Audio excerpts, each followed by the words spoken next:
Bien, hermanos, vamos a entrar en esta parte del mensaje o sermón u homilía, como se quieran llamar, que nos enseña mucho acerca de la palabra de Dios.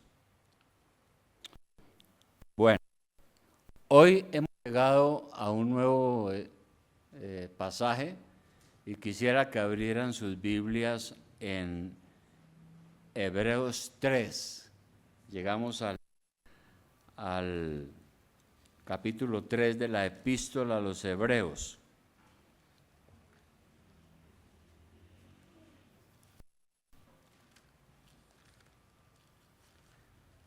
Capítulo 3 de la epístola a los Hebreos.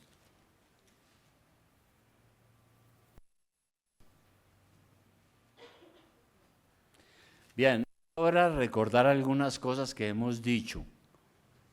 ¿Quién escribió la carta a los Hebreos? ¿Quién? No se sabe. Dicen que fue Pablo, pero resulta que los que examinan la carta dicen que hay mucho del vocabulario y de los conceptos que no cuadran mucho con Pablo, pero el Espíritu Santo dirigió a un líder, a alguien importante, para que escribiera esta carta a los hebreos. Por eso está en el canon y consideramos que es inspirada por el Espíritu Santo. Ahora, ¿cuál era el motivo por el cual se escribió esta carta? Se escribió a los judíos de la época. Ya han pasado casi 2000 años. La carta se escribió a los judíos porque muchos judíos se habían convertido a Cristo. Realmente la iglesia fue con los judíos. La primera iglesia que hubo fue en Jerusalén. Y resulta que muchos judíos se han convertido, pero después con el tiempo, con las pruebas y las dificultades, empezaron a pensar, no, yo creo que esto tal vez no es verdad. Yo creo que tal vez esto no es como me lo enseñaron. Yo mejor me regreso a mi religión. ¿Cuál era la religión judía? Se conocía y se conoce como el judaísmo. ¿Y el judaísmo en qué cree? En todo el Antiguo Testamento. Y esta carta tiene como propósito ilustrar a los judíos de su época y mostrarles quién es Jesucristo realmente. Porque cuando uno no tiene el conocimiento de quién es Jesucristo, pues uno termina finalmente lleno de dudas y creyendo y dudando en otras cosas, sobre todo, ¿no? Creyendo otras cosas y dudando. Porque a veces nosotros hemos sido enseñados con una serie de asuntos que a veces no todos están en las Sagradas Escrituras. Por eso la Biblia es la norma de fe, el verdadero conocimiento. Así que entonces vamos a mirar ahí en el capítulo 3 de hoy, que hemos llegado ahí, en el versículo 1. ¿Qué dice ese versículo 1? Dice, por tanto, ¿qué significa eso de por tanto? ¿Qué es esa frase? Por tanto. Significa en vista de lo anterior, por todo lo que les he dicho. ¿Y qué les ha dicho el apóstol Pablo que ha escrito? Perdón, dijimos que no se sabe. ¿Qué ha dicho el escritor sagrado sobre esto?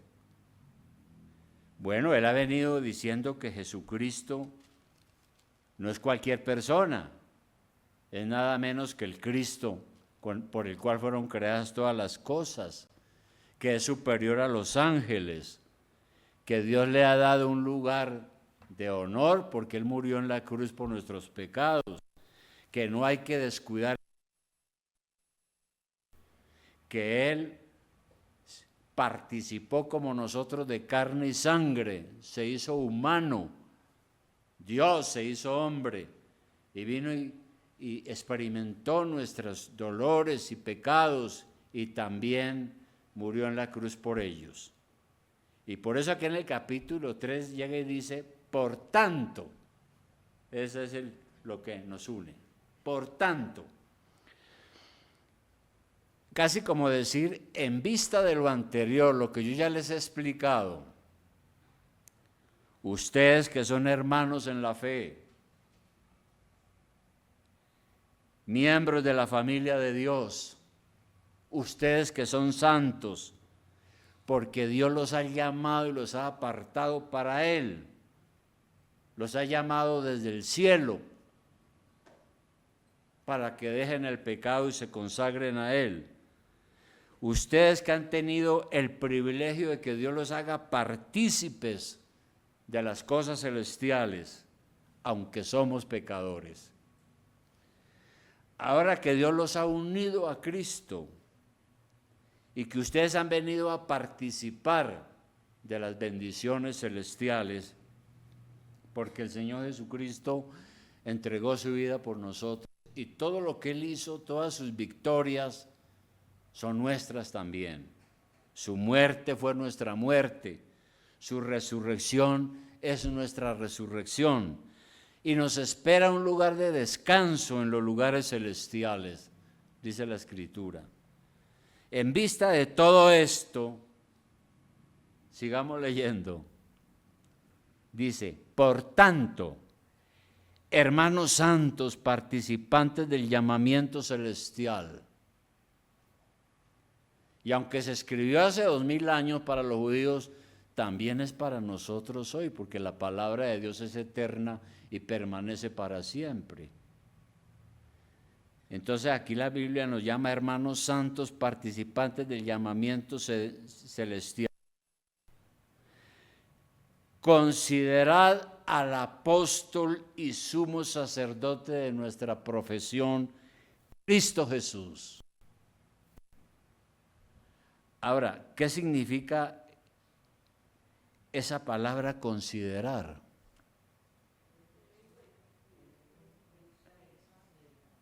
Bueno, porque a veces la palabra considerar tiene una connotación diferente hoy en día, ¿no?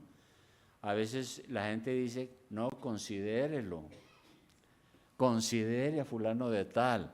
Tiene como una connotación, algo así como de lástima, de cosas así, ¿no? Es el lenguaje popular. Pero lo que está diciendo aquí el escritor es, mire, debido a todo lo que el Señor ha hecho por ustedes, entonces pónganle atención. Eso es considerar. Pónganle atención, examinen atentamente lo que Él dice, sean respetuosos con su persona. Y entonces se nos exhorta a darnos perfecta cuenta de quién es Jesús. ¿Y por qué enfatiza esto? Como dijimos, muchos judíos estaban dando pie atrás. Muchos estaban desanimándose en medio de los problemas y la persecución. Muchos judíos quizás estaban diciendo, la religión no es igual. Mejor sigamos venerando a Moisés, sigamos venerando a Abraham. Este Jesús que murió y que lo mataron y lo crucificaron y que dicen que resucitó de los muertos, tal vez Él no es el Mesías. Y de hecho hasta hoy en día los judíos no creen en Cristo.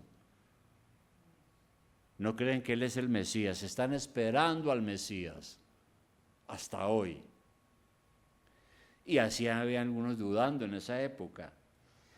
Entonces, frente a eso, la exhortación es, no, jamás piensen así. Ustedes no han creído en cualquier persona.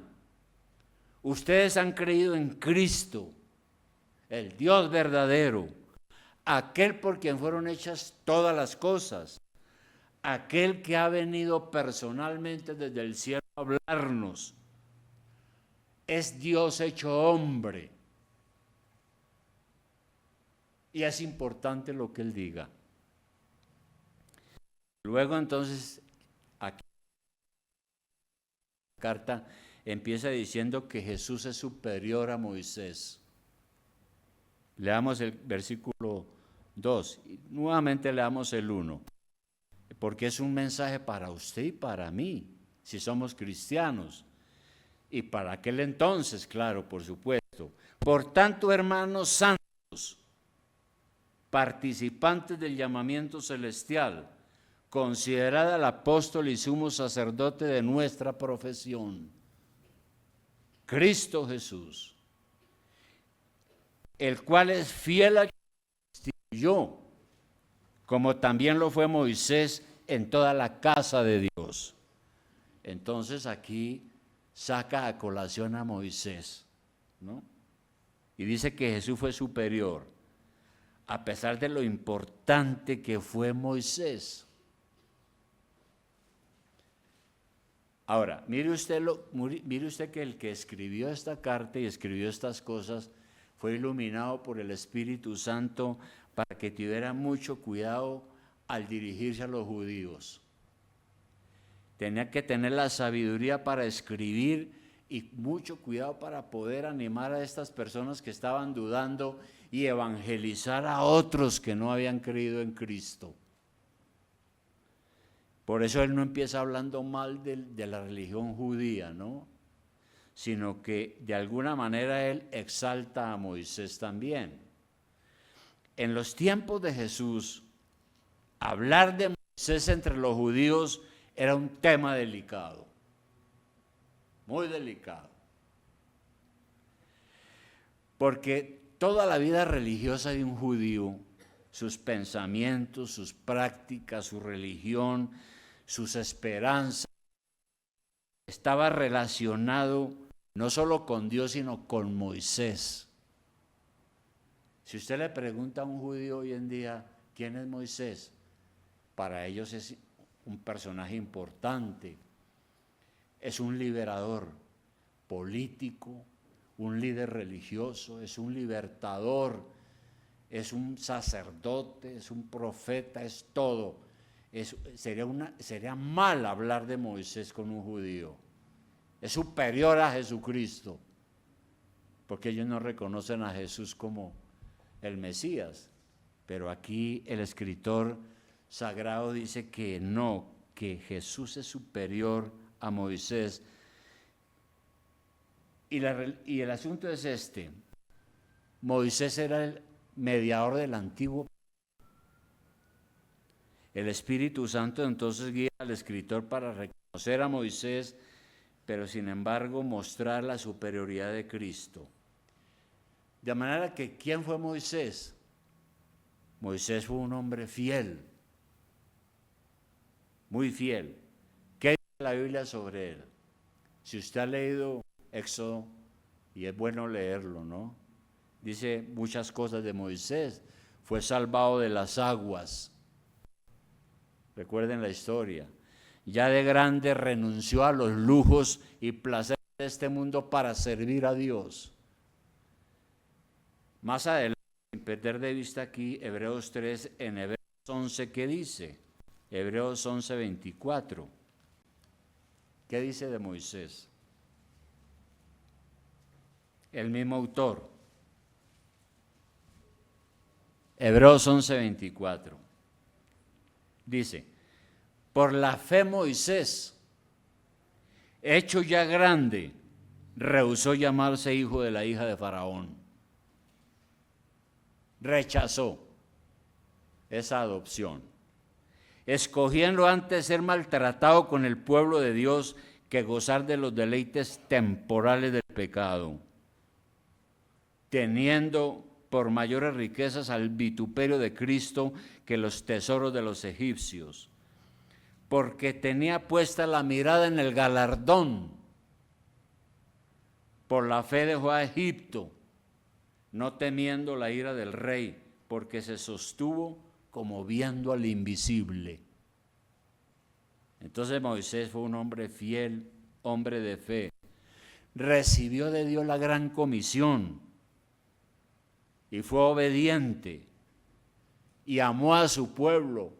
Fue el líder que lo liberó de la esclavitud de Egipto. Le entregaron en el monte Sinaí las tablas de la ley. Fue un instrumento valioso en las manos del Señor. Dios hizo con él grandes cosas, grandes transacciones.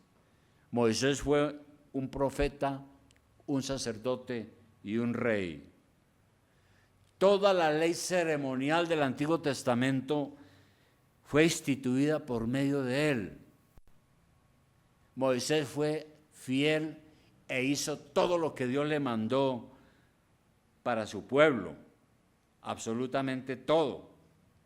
Y por eso en la Biblia dice que él fue fiel y lideró la casa de Israel. Ahora, cuando la Biblia habla de casa, ¿a qué se refiere? Cuando la Biblia habla de casa, la casa de Israel, se está refiriendo a toda la familia, a toda la descendencia. Lo mismo cuando la Biblia, por ejemplo, habla de la casa de David, se refiere a toda la familia y a toda su descendencia. Entonces, Dios dio a Moisés el encargo de liberar a su pueblo, que en ese entonces se llamaba también la casa de Israel, la familia. Y jamás Moisés torció ninguna de las palabras de Dios. Lo que Dios le mandó lo habló fidedignamente. Cuando construyó el tabernáculo, siguió la instrucción al pie de... Ese era Moisés.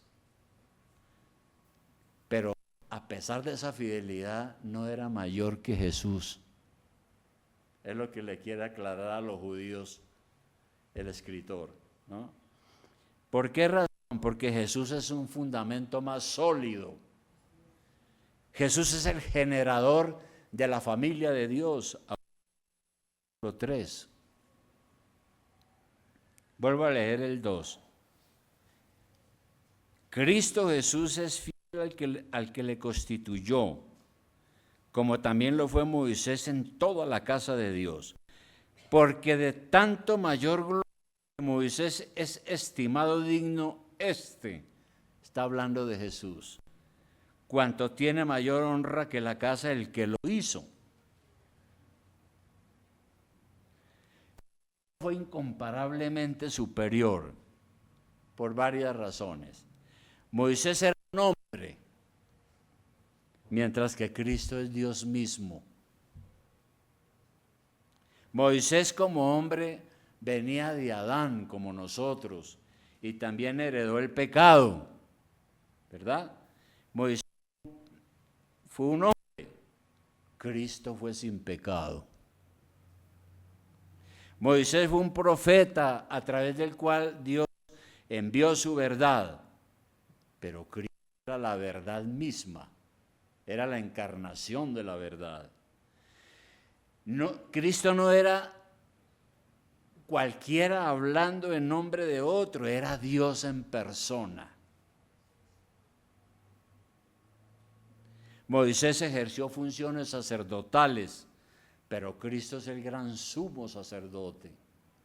Moisés fue rey sobre su pueblo, pero Cristo es el rey de reyes y señor de señores, porque es Dios. Es lo que está aclarando acá la Escritura. La obra de Cristo fue incomparablemente superior a la de Moisés, como ya lo leímos, ¿no? Aunque Moisés fue fiel, la gloria de Cristo es infinita, porque entre otras cosas Él fue el creador. Moisés liberó a Israel de Egipto.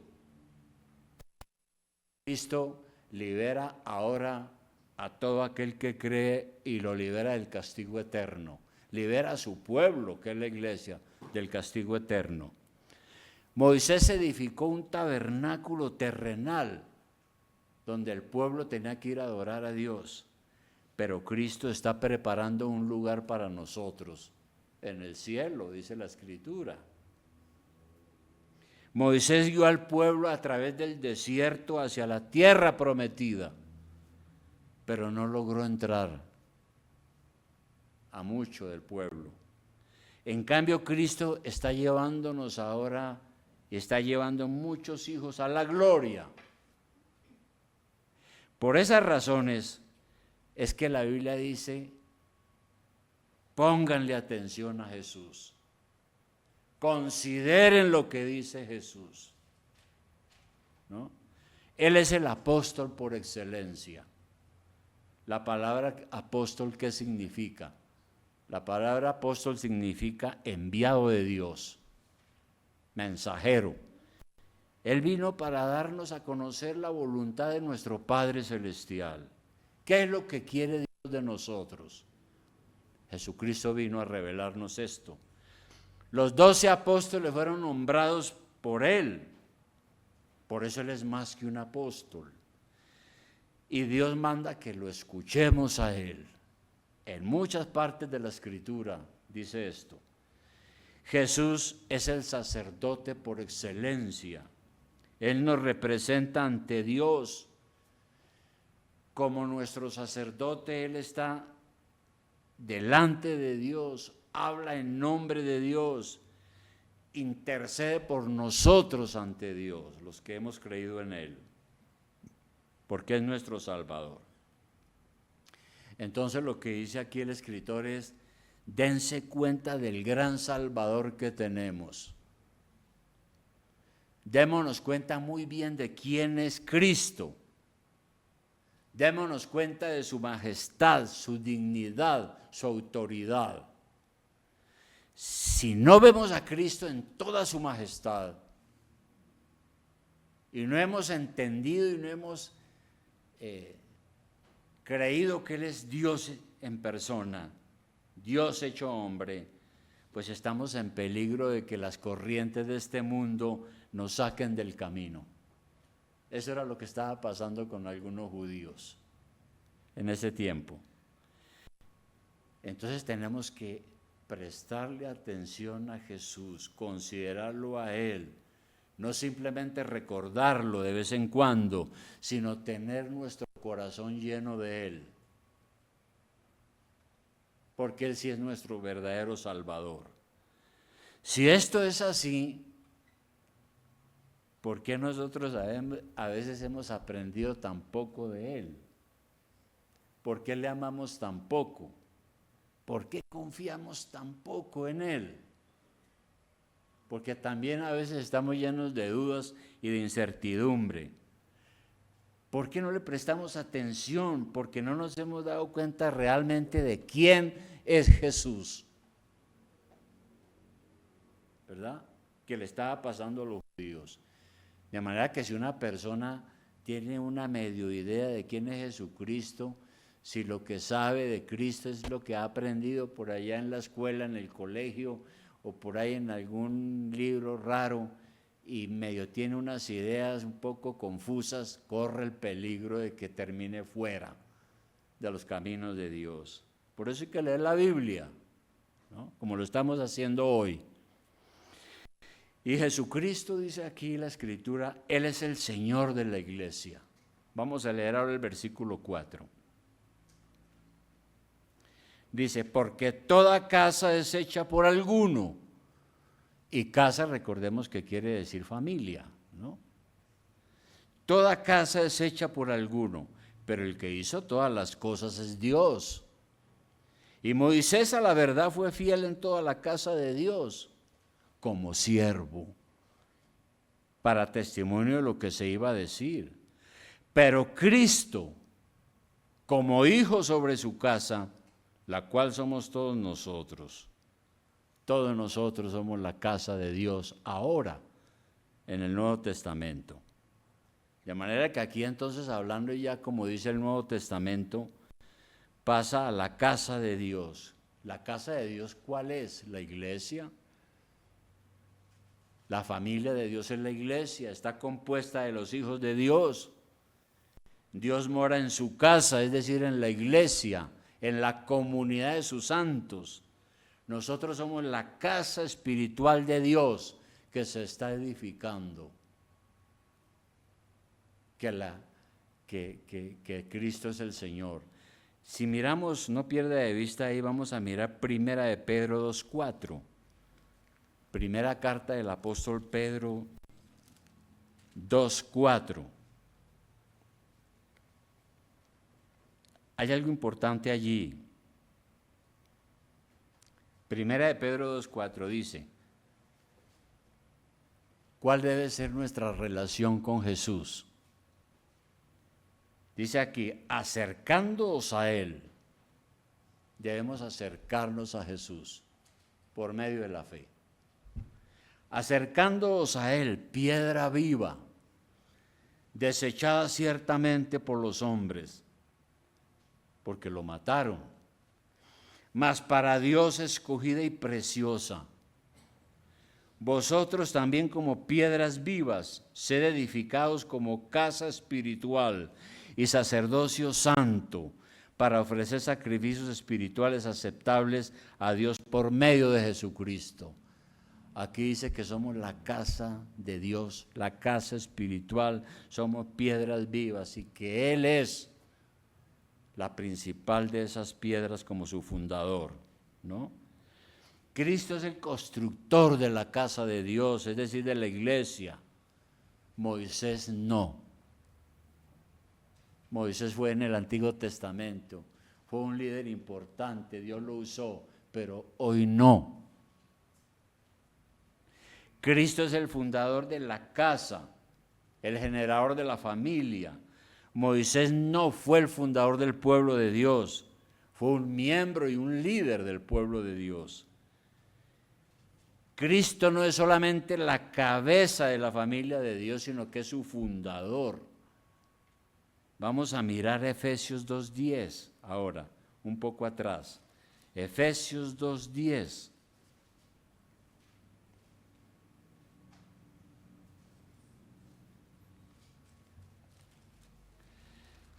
Efesios 2:10, muy importante lo que dice aquí de la iglesia, o sea, de nosotros, ahora en el Nuevo Testamento. Dice, porque somos hechura suya. La iglesia es hechura del Señor. Creados en Cristo Jesús para buenas obras, porque el Señor nos ha dado una nueva vida. Somos nuevas personas en Cristo, las cuales Dios preparó de antemano para que anduviésemos en ellas, ¿no? Moisés no pudo darle vida eterna a nadie, pero Cristo sí nos da vida eterna. ¿Y qué es la vida eterna? Una vida nueva, aquí en la tierra y termina en la gloria. Eso es. Además, Cristo es el creador de todo lo que existe. Entonces queda claro que como iglesia nosotros somos la casa espiritual de Dios, somos la familia de Dios como iglesia y Él mora entre nosotros, dice aquí el autor. Así las cosas, dice algo más en el versículo 6, terminémosla, dice, pero Cristo como hijo sobre su casa, la cual somos nosotros. La casa de Dios, el Hijo de Dios, es la cabeza de la iglesia. Nosotros somos la iglesia, la casa de Dios. Pero lo somos si retenemos firme hasta el fin la confianza y el gloriarnos en la esperanza. O sea, todo esto es cierto. Sí. ¿Y qué es sí? Es una preposición condicional. Todo esto es cierto, todas estas bendiciones son ciertas. Sí, retenemos firme hasta el fin la confianza. Entonces, Dios nos llama a ser fieles. Y eso es una advertencia, ¿no? Y se le dijo a los judíos en la antigüedad. Porque en la antigüedad, cuando un judío dejaba la religión de sus padres, el judaísmo, era una traición abominable y traía persecución. Todavía. Pero en aquel entonces muy difícil, ¿no? Convertirse en cristiano por la gracia de Dios. Entonces un judío no se iba a convertir al cristianismo tan fácil. Era considerado un traidor. Y aquí en Colombia, pues ya no hablamos de judíos, ya ni nada de esas cosas, pero también pasa casi lo mismo, ¿no? Análogamente, cuando alguien deja el catolicismo, usted es un traidor de nuestra religión y nuestra tradición. Sí, pero es que yo ahora quiero entregar mi vida a Cristo. Sí, pero usted no puede. Algo parecido sucedía en aquel entonces, y por eso le dice el autor a todos, les dice, usted es un miembro de esta familia de Dios si retiene firme hasta el fin la confianza. Esa es la advertencia, ¿no? Deben recordar que una prueba de que pertenecen a la casa de Cristo es que se mantengan fieles a Él hasta el fin, hasta que Dios nos llame fuera de este mundo.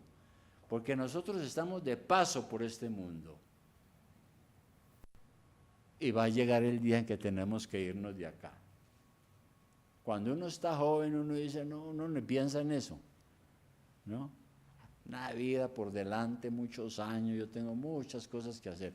Pero cuando ya pasa todo y usted ya se va acercando a cierta edad, se da cuenta que está acercándose la hora de partir, porque somos peregrinos, estamos de paso.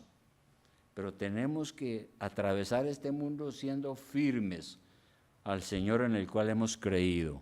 Y tenemos que retener nuestra esperanza, como dice acá, firmes hasta el fin en la confianza y el gloriarnos en la esperanza. El Señor nos ha dado la fe para confiar nuestra vida a Él. Y sabemos que no somos de aquí, vamos al encuentro de nuestro Dios.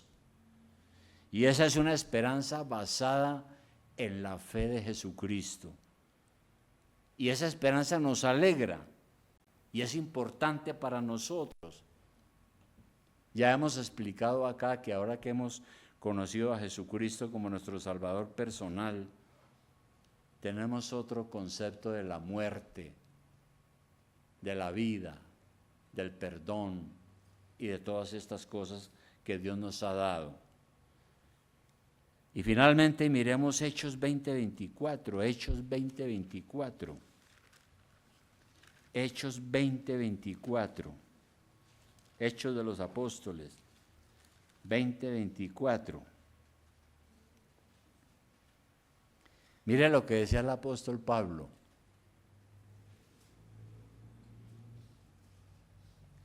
Y vale la pena leer desde el 23. Recordemos que el apóstol Pablo fue perseguido, era un judío y era considerado un apóstata de la fe, un traidor, alguien que había dejado la tradición judía. Y en esta carta él dice lo siguiente, en este libro, sí, carta de los Hechos, también es una carta, dice, ahora, he aquí ligado yo en espíritu, voy a Jerusalén sin saber lo que allá me ha de acontecer. Salvo que el Espíritu Santo por todas las ciudades me da testimonio diciendo que me esperan prisiones y tribulaciones. Porque él predicó el Evangelio y fundó iglesias y en todas partes fue perseguido, hasta que al final fue capturado, hecho prisionero, llevado a Roma, donde la tradición dice que lo decapitaron. Pero el Señor le avisaba lo que le esperaba. Y aquí en el versículo 24 dice, pero de ninguna cosa hago caso, ni estimo preciosa mi vida para mí mismo, con tal que acabe mi carrera con gozo y el ministerio que recibí del Señor Jesús para dar testimonio del Evangelio, de la gracia de Dios. Entonces Pablo fue alguien que practicó lo que acabamos de decir, fue firme, se glorió en la esperanza, sabía que había algo más y por eso Dios lo usó tanto. Bien, conclusión a esto, hermanos. Nos estamos dando cuenta realmente de quién es Jesús el Hijo de Dios nuestro Salvador. Por eso les decía que recién convertido hace más de 40 años, un anciano me dijo, ¿usted quiere saber quién es Jesucristo? Cuando empecé a ir a la iglesia, lea la carta a los Hebreos. Ahí le dice quién es Jesucristo.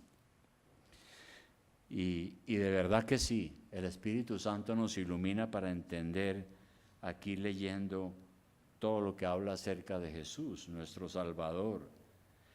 Cuando uno ha tenido esa revelación, entonces uno deja de confiar en otras creencias que andan por ahí.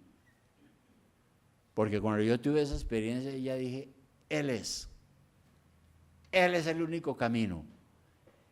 Él es el Señor, Él es mi esperanza. A Él entrego mi vida. Y realmente el cambio y las cosas que sucedieron fueron tremendas. Y es por eso que Pablo decía, si me matan, yo no estimo mi vida preciosa. A mí me interesa es cumplir la misión que el Señor me ha dado. Gracias a Él, a Jesús, hemos nacido en la familia de Dios.